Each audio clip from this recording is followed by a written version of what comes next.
Now, Carnegie is often seen as a counterpoint to Rockefeller. Rockefeller used dirty tactics. Carnegie is going to use more vertical integration and technological innovations to make his money. We're going to see later, though, that some of this is kind of public relations imaging, and he didn't really treat his workers very well. But anyways, he's going to make his money through steel, and he's going to form the U.S. Steel Company, and he's going to be helped out because railroads and cities for their skyscrapers are going to need huge amounts of steel, and his steel is going to help that because it's going to be using something known as the Bessemer process. Now, the Bessemer process was a new technical innovation. He didn't come up with it. He just saw the power and potential of it. Basically, what it does is instead of trying to force carbon into the iron to make steel, they make a big soup and then they blow off all the impurities, and it's cheaper and it's faster and it's better than the old way of making steel, so he can just keep churning it out. He's also going to use this new innovation, which is called vertical integration. Now, the important part about vertical integration is that he's going to cut out the middleman for his product. And when you cut out the middleman, you don't pay somebody else a profit.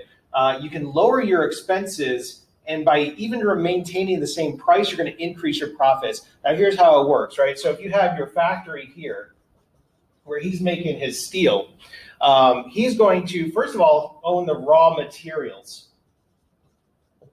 So by owning the raw materials, he doesn't have to pay somebody else to pull the raw materials, the iron, out of the ground. He doesn't pay that middleman.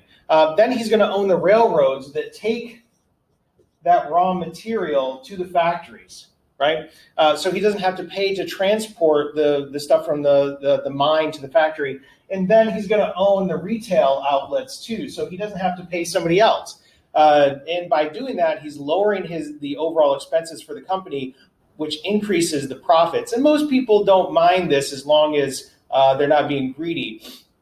So the other thing that Carnegie's known for is something referred to as the gospel of wealth. Now, this is going to tie into something we talk about later with the social Darwinism.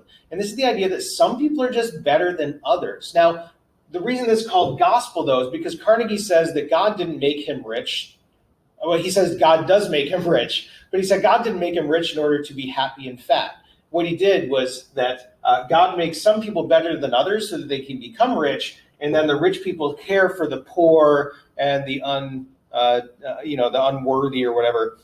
So the idea of gospel of wealth, some people are rich so that they can care for the poor. This leads to the idea of philanthropy, which is sometimes referred to as charity. And by the end of his life,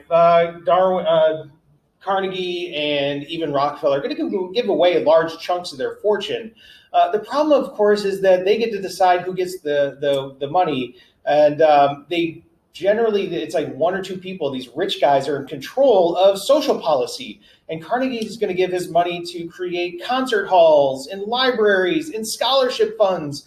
And it's all the stuff that middle-class white people want. And that's going to be a bit problematic because there's other social needs throughout the country.